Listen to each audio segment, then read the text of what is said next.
मुंबईची लाईफलाईन म्हणून ओळख असलेली लोकलची ओळख आता बदलतीये का, असा प्रश्न आता उपस्थित करण्यात येतोय. कारण मुंबईची लाईफलाईन ही डेथलाईन झाल्याची भावना आता प्रवाशांची.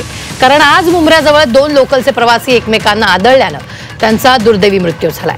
त्यामुळे रेल्वे प्रशासनाच्या कारभारावर पुन्हा एकदा बोट ठेवण्यात आले. पाहुयात या संदर्भातला आमचा हा रिपोर्ट.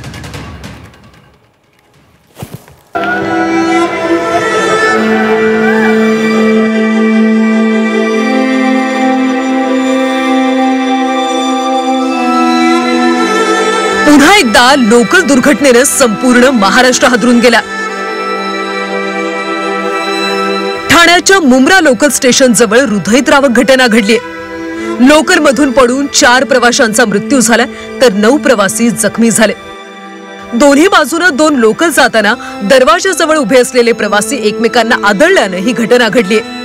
दरम्यान या घटनेनंतर महाराष्ट्रच नव्हे तर देशभरातून हळहळ व्यक्त केली जाते. सकाळी कसारा लोकल ही CSMT कडे जात होती. जवळपास 9 वाजण्याच्या दरम्यान ही लोकल दिवा आणि मुंब्र्याच्या धोकादायक वळणावर पोहोचली. लोकलमध्ये प्रचंड गर्दी होती. प्रवासी लोकलच्या दरवाजाला लटकून उभे होते. दरम्यान या धोकादायक वळणावर कसारा लोकल असतानाच CSMT कडून एक लोकल कल्याणकडे जात होती. दरम्यान या दोन्ही लोकलचं अंतर या धोकादायक वळणावर कमी झालं. दोन्ही लोकलच्या दरवाजाजवळ उभे असलेले प्रवासी एकमेकांना आदळले आणि खाली रुळावर पडले. या घटनेत 9 प्रवासी जखमी तर 4 जणांचा मृत्यू झाला. मुंब्र्याच्या त्या स्थानकाच्या जवळच्या पोर्शनमध्ये कर्वेचर सुद्धा आहेत. आपल्या चौकशी जी आहे ही चौकशी केली जात आहे. याच्यामध्ये CCTVचं फुटेज, तिथं जे प्रवासी त्या डब्यातनं प्रवास करत होते त्या प्रवाशांना देखील विचारलं जात आहे. सोबतच जे प्रवासी जखमी झालेले आहेत त्या प्रवाशांकडनं देखील माहिती घेतली जात आहे. या सर्व माहितीच्या आधारावरती आपण याच्या मूळ कारणापर्यंत पोहोचण्याचा प्रयत्न करतो आहोत. रोजची गर्दी पाहता मध्य रेल्वेवरच्या लोकलची संख्या वाढवावी अशी अनेकदा मागणी होते. मात्र त्याबाबत विचार केला जात नाही. पुरुषांप्रमाणेच महिला सुद्धा अनेकदा लोकलच्या दरवाजाला लटकून प्रवास करताना पाहायला मिळतात आणि यामुळेच लोकल दुर्घटनांमध्ये वाढ होताना दिसतेय. लोकल दुर्घटनेनंतर प्रवाशांमध्ये संताप पाहायला मिळतोय.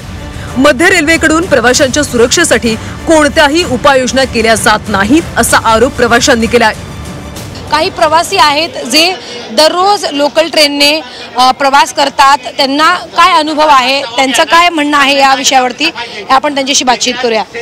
सर, तुम्ही काय सांगाल, ज्या प्रकारे मुंब्रा येथे आज जी घटना घडली आणि लोकलमध्ये गर्दी झाल्याचं किंवा लोक गेल्याची आपण अनेक घटना जी आहे ती आतापर्यंत आपण ऐकत आलेलो आहोत, काय तुमचं म्हणणं आहे? अशा घटना होऊ नयेत यासाठी रेल्वे प्रशासनाने उपाययोजना केल्या पाहिजेत आणि यामधून एक धडा घेतला पाहिजेत. कारण पुन्हा अशा प्रकारे हादसे व्हायला नकोत यासाठी उपाययोजना रेल्वे विभागाने केल्या पाहिजेत. उदाहरणार्थ आपण उपाययोजना म्हटल्या तर दिव्या किंवा मुंब्र्यामधून स्वतंत्र लोकल सोडल्या गेल्या पाहिजेत. सगळ्यात महत्त्वाचं म्हणजे मी रेल्वे प्रशासनाचा जाहीर निषेध करतो आणि अत्यंत तीव्र शब्दात निषेध करतो. कारण की जे 5 लोक जे गेलेले आहेत, गतप्राण झालेले आहेत, ते 5ही लोक तरुण आहेत. त्याच्यामध्ये 2 महिला ज्या आहेत त्या जखमी आहेत. तर ही जी आहे ते रेल्वे प्रशासनाचेच बळी आहेत. एक घटना होते तर तुम्ही रेल्वे प्रशासन त्या गोष्टीचा हे करू शकत नाही का, निरीक्षण करू शकत नाही का? हा एवढा मोठा वलन दिलेला आहे आणि जेव्हा 1-4 महिने अगोदर घटना झाली तर ती वारंवार होऊ नये त्याकडे रेल्वे प्रशासन गंभीरतेने लक्ष देत नाही, म्हणून आज ही घटना घडलेली आहे. या लोकल दुर्घटनेमध्ये 4 प्रवाशांचा मृत्यू झाला. केतन दिलीप सरोज, वय वर्ष 23, राहुल संतोष गुप्ता, विकी बाबासाहेब मुखियार, वय 33 वर्ष आणि मयूर शहा या 4घांचा मृत्यू झाला.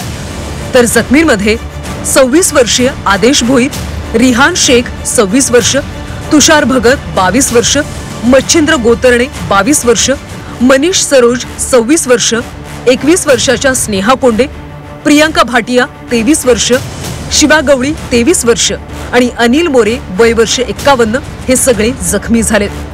मुंबईच्या लोकलला लाईफलाईन म्हटलं जातं. मात्र तीच लाईफलाईन आता जीवघेणी बनलीय. कारण मुंबईमध्ये दिवसेंदिवस गर्दी वाढतीये. रोज ट्रेन भरून बाहेरची लोक मुंबईत येत आहेत, मात्र लोकल आहेत तेवढ्याच.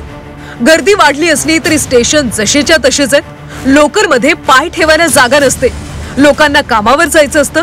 अनेक ऑफिसमध्ये उशिरा पोहोचल्यावर कारवाईचा बडगा उगारला जातो. म्हणून वेळेवर कामावर पोहोचण्यासाठी कितीही गर्दी असली तरी लोक जीव मुठीत घेऊन प्रवास करत असतात.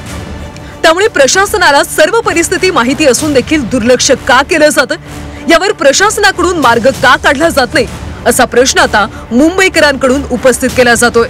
ब्युरो रिपोर्ट, झी 24 तास, मुंबई.